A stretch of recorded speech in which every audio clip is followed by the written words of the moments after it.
네, 지난 2022년 2월 러시아의 우크라이나 침공으로 시작된 전쟁이 3년 만에 막을 내릴지 주목됩니다.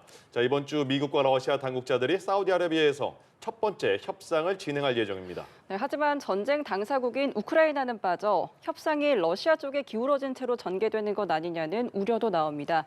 김열수 한국군사문제연구원 안보전략실장과 자세히 살펴보겠습니다. 어서 오십시오. 안녕하십니까? 네, 안녕하세요. 예, 미국과 러시아 간 고위급 회담이 조만간 사우디아라비아에서 열린다고 하잖아요. 네.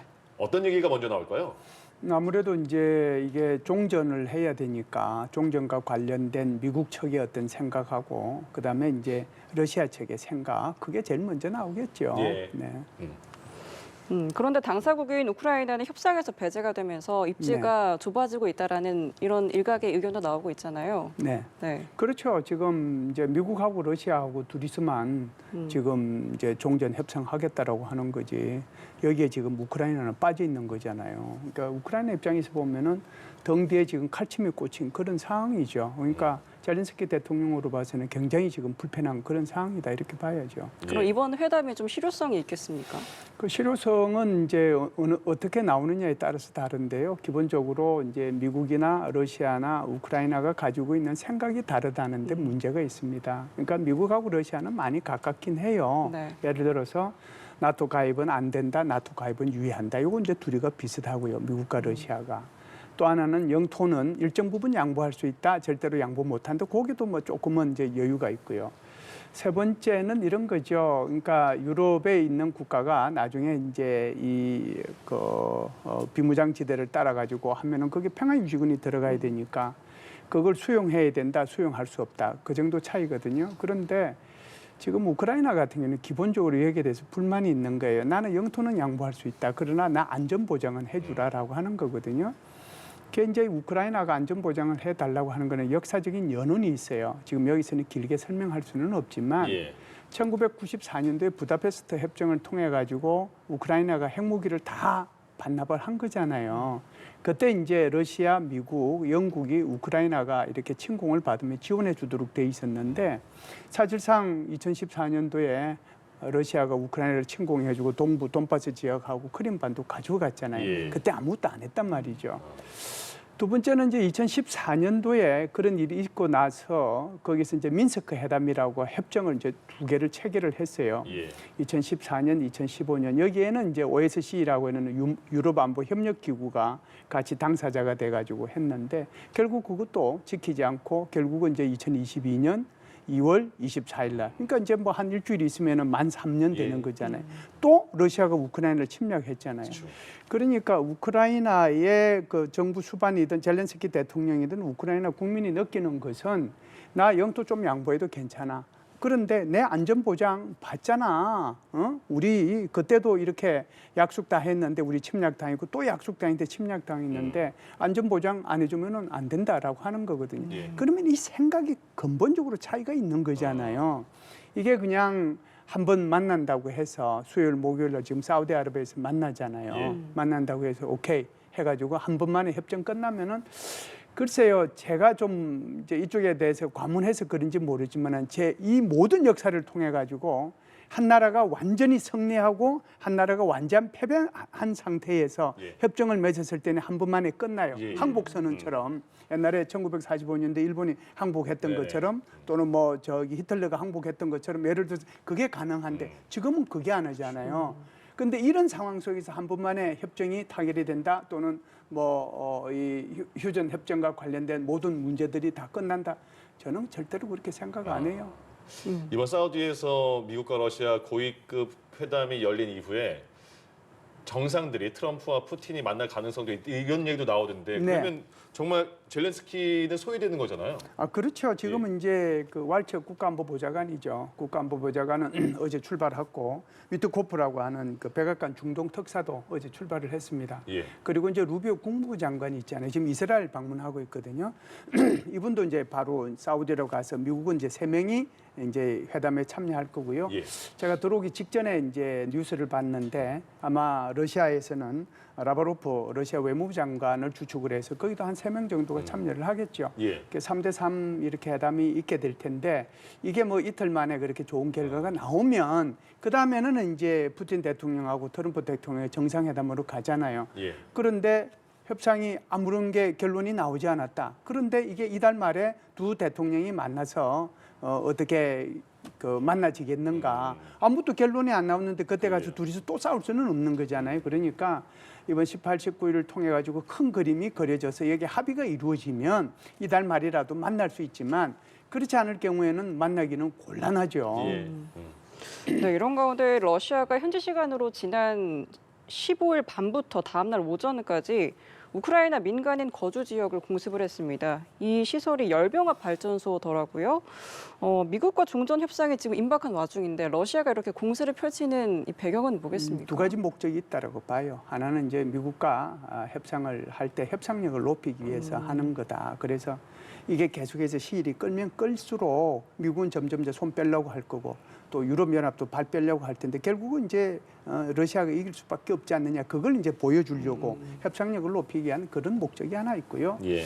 두 번째는 러시아 국민들의 어떤 사기를 꺾어 놓는데 심리적인 타격을 가하는데 목적이 있다라고 생각을 합니다. 지금 우리 여자 앵커님께서 저한테 물어보신 게 열병합 발전소라고 그랬잖아요. 네. 왜 그걸 때렸겠어요? 그 수많은 게 많은데 네. 그 열병합 발전소를 통해서 지금 10만 명에 가까운 우크라이나 사람들이 이 추위에 떨고 있거든요. 잠도 제대로 자지 못하고 이 전기도 공급을 못 받고 있는 이런 상황이거든요. 그러면은 이제 우크라이나 국민들이 누구한테 불만을 가질까요? 결국은 이제 이렇게 푸틴에 대해서도 러시아에 대해서도 불만을 가지겠지만 자기네들 대통령 그러니까 젤렌스키 행정부에 대해서도 불만을 가질 수 있잖아요. 그러면 제발 좀 전쟁 끝내라. 뭐 이것저것 양보하더라도 그들은 살아있는 사람이니까 죽은 사람에 대해서는 아무래도 덜 이제 좀 책임감을 가지는 거죠. 내가 지금 이제 호구지책이 급하니까 네. 결국은 이제 러시아 국민들의 사기를 꺾는데 목적이 있는 거거든요. 그래서 협상을 높이기 위한 목적 그리고 우크라이나 국민들의 그 심리적인 타격을 주기 위한 목적 이 두 가지 때문에 이렇게 그쪽에다가 폭격을 가하지 않았는가 이렇게 봅니다. 예.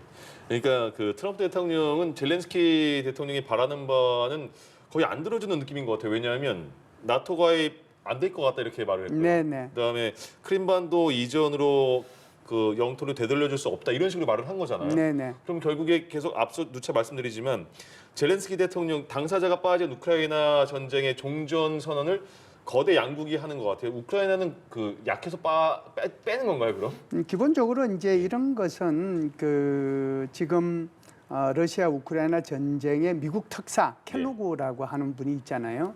이분이 이제 아메리카 퍼스트 여기 연구소에 거기에 중요한 직책을 수행을 하다가 이제 삼성 장군 출신이에요. 예. 육군 삼성 장군 출신인데 특사가 됐는데 이분이 한 말에 그 답이 있다라고 생각합니다. 어떤 회담이든지 간에 회담에 플레이어가 많으면 많으면 그들이 전부 다 자기 이익을 주장하기 때문에 어떤 협상도 할 수가 없는 거다. 만일에 미국과 러시아 여기에 우크라이나와 유럽연합 이렇게 이제 다 참석을 하게 되면 이게 협상이 뭐가 나오겠느냐 그렇게 된다라고 하면 아무것도 안 되기 때문에 우선 러시아하고 우크라이나하고 러시아하고 미국하고 협상을 통해서 큰 틀이 마련이 되고 그 큰 틀을 가지고 다시 이제 우크라이나하고 유럽연합을 설득하는 그런 차원으로 이렇게 가야지 처음부터 다 참석하면은 아예 그냥 협상 자체가 이루어지지 않는다라고 하는 그런 기본적인 생각을 갖고 있거든요. 예. 그럼에도 불구하고 우크라이나 입장에서는 서운한 거죠. 전화를 이 트럼프 대통령이 푸틴 대통령하고 90분간 전화 통했잖아요. 그러면서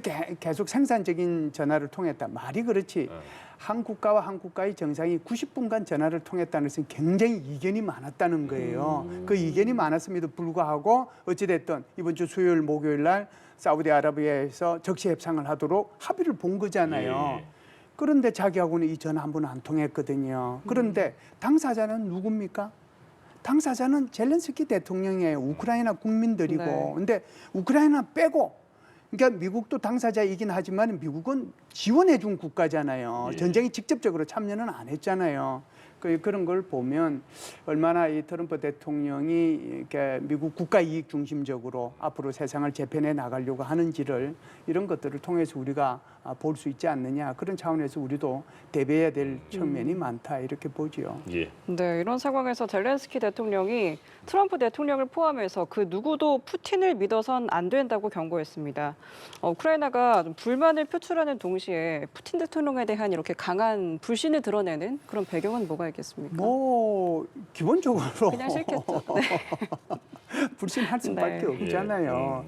자기네들을 그렇게 괴롭혔는데 그렇죠. 2014년도에도 그렇고 2022년도에도 그랬고 그랬는데 그렇게 자기하고 사인하고 서명하고 약속하고 다 했는데 그 자기 나라를 침략했는데 그걸 어떻게 믿을 수 있겠습니까? 그러니까 가문 이설에 아주 능한 사람이니까 절대로 그 사람 믿지 말아라. 맞습니다. 그 사람 KGB 출신이다. 그 사람 믿지 말아라.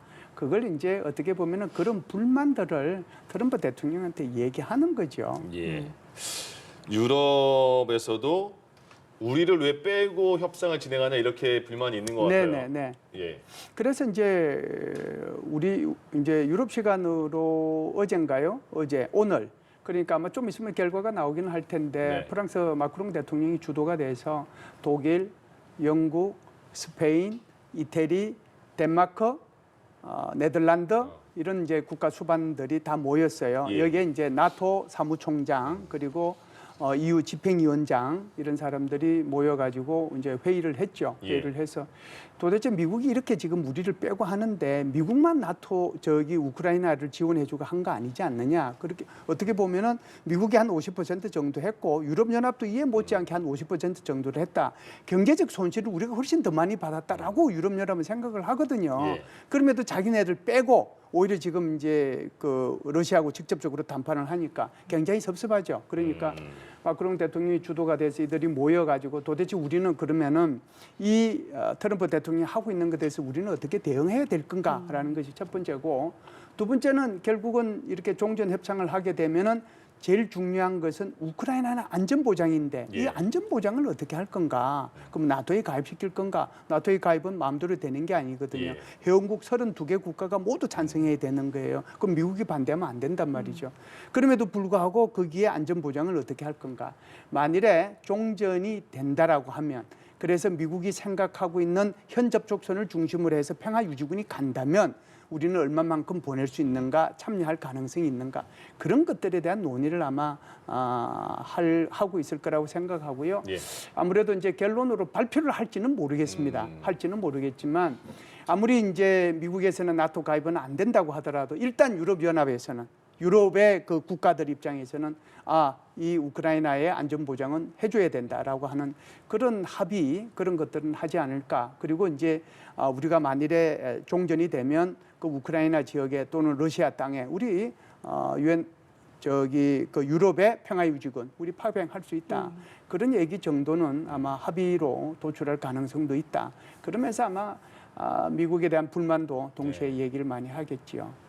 네, 젤렌스키 대통령이 트럼프 행정부의 우크라이나 히토류 지분 50% 요구를 거부했습니다. 네네. 먼저 미국이 왜 콕 집어서 히토류를 요구했을까요? 사실은 이거는 이제 젤렌스키 대통령의 구상이었어요. 그러니까 빅토리 플랜이라고 하는 게 있었거든요. 승리 계획이에요. 그러면은 이제 어찌됐든 미국을 좀 끌어들여야 되는 거잖아요. 이 종전을 하려고 하면 그러면 뭔가 인센티브를 줘야 되는데.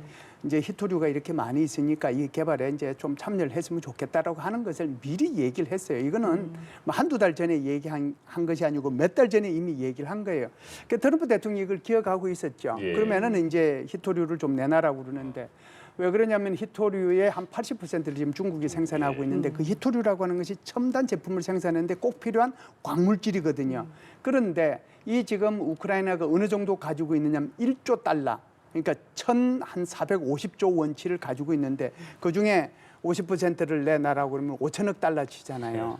그러니까 지금 이 우크라이나 대통령이 생각할 때 미국도 많이 했지만 그에 못지않게 유럽연합도 했다. 그러면은 미국만 그렇게 줄 것이 아니고 유럽연합도 이게 참여해야 된다. 그럼 내 지분은. 네. 그런데 50%를 달라고 그러면 도대체 이게 뭐가 되느냐. 이게 첫 번째 하나고 예. 두 번째 더 중요한 건 이런 거예요. 만약에 그러니까 50%를 줘가지고 이 히토류 문제의 개발과 생산과 판매와 이런 것들에 관해서 분쟁이 생기면 이걸 어디서 해야 되느냐. 뉴욕 법원에서 이것을 판결을 해야 된다라고 하는 거예요. 그러니까 아니 이게 주권도 내 물건인데 자기가 50%를 마음대로 가져가겠다라고 하고 네. 거기에 어떤 쟁점이 생겨서 소송 문제가 생기면 이걸 뉴욕 법원으로 가지고 가겠다라고 하니 이게 누가 아무리 초등학교 학생이라도 그걸 오케이 그렇게 하십시오라고 하겠어요?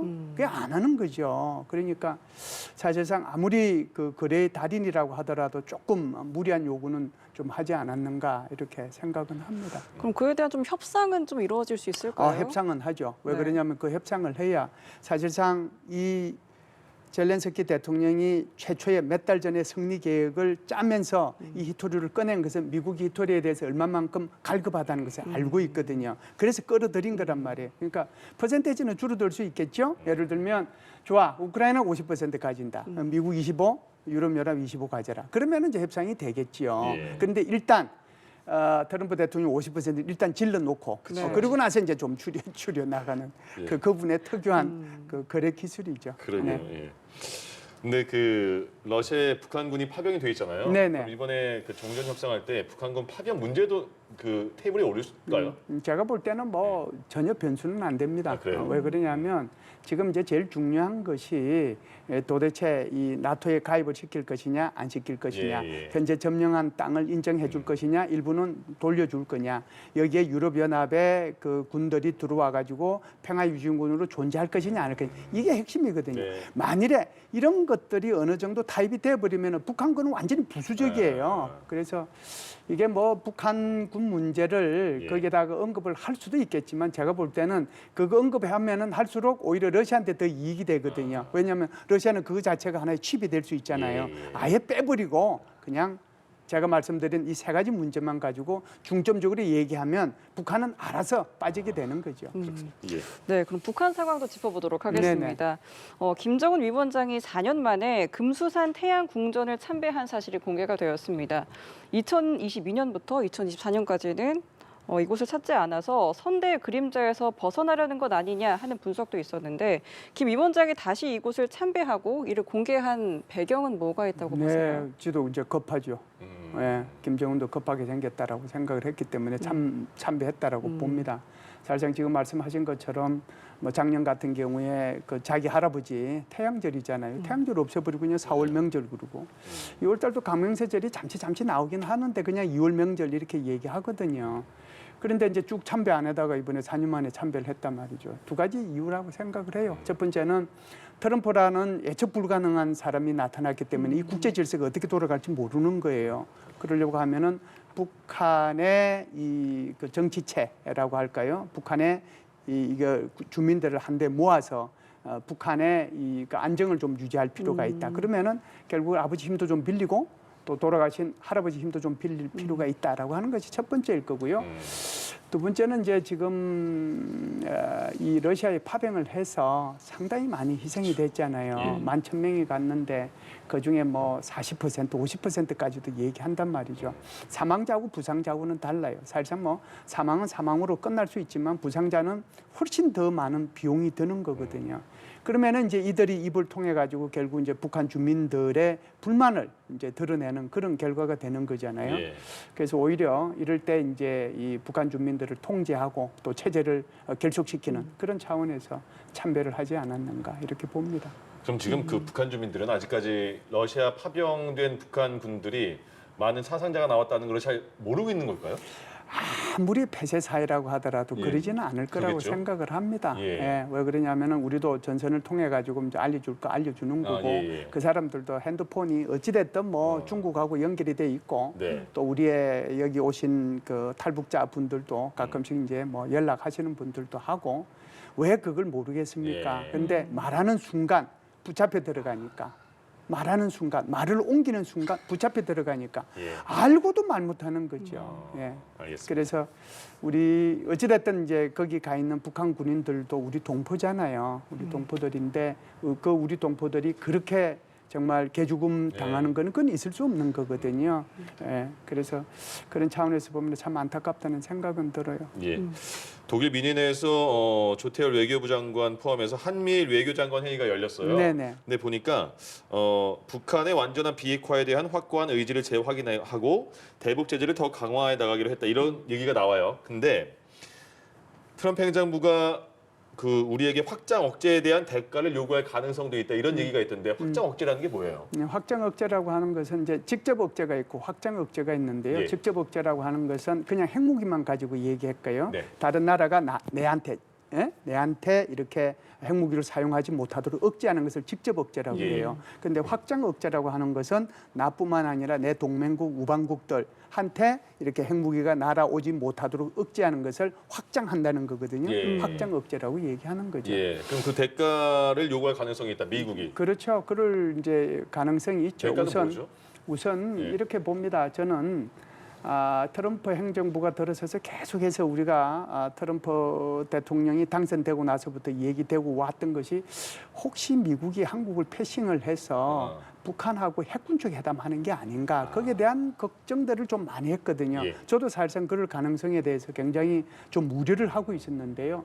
사실상 이번에 일련의 여러 가지 발표들을 통해서 이 부분 완전히 해소가 됐습니다. 그래서 사실상 그 트럼프 대통령이 뭐 이렇게 김정은하고 잘 지낸 게 좋다. 그리고 뉴클리어 파워라고 표현하고 핵에서 국방부 장관도 뉴클리어 파워라고 표현을 해서 굉장히 우려스러운데 예. 백악관에서 분명히 얘기를 했어요. 북한 비핵화라고. 그리고 이번에 미일 정상회담에서도 북한 비핵화라고 얘기를 했고요.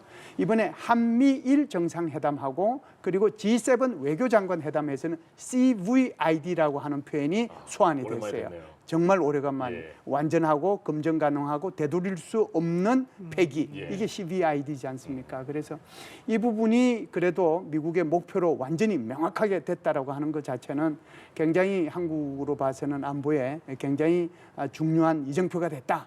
또 중요한 시그널을 줬다 이렇게 생각을 합니다. 예. 그렇기 위해서는 이제 확장 억제라고 하는 것을 예. 북한의 위협에 대응해서 확장 억제를 해줘야 되는데 그러면 대가를 이제 내놓으라고 하는 거잖아요.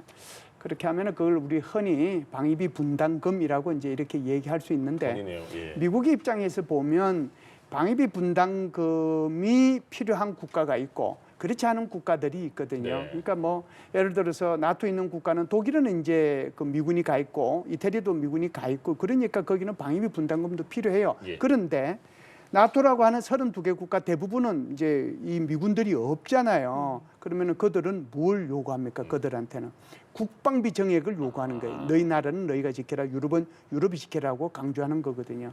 그러면은 우리가 해야 할 일은 두 가지입니다. 하나는 한국의 방위비 국방비죠. 한국의 방위비가 한 2.7%, 2.75% 정도 될 텐데 지금 나토에 요구하는 것이 5% 이상이거든요. 그래서 빠른 시간 내에 대한민국의 국방비도 좀 올릴 필요가 있다. 그걸 이제 트럼프를 설득하는 데 이제 사용되는 거죠. 예. 그러니까 확장 억제에 대한 반대급부로. 그래서 이것이 방위비 분담금을 더 올리는 것보다 우리 국방비를 올려서 우리의 자주 국방을 오는 게 더 낫잖아요. 그것을 우선적으로 하고 두 번째는 이미 타결됐던 방위비 분담금 협상도 재협상의 가능성이 있다고 열어두고 예. 그리고 이제 우리가 얻을 걸 얻어나가는 그런 정책을 추진했으면 좋겠다. 그러면은 미국도 우리도 섭섭하지 않게 이 협상이 잘 타결될 수 있거든요.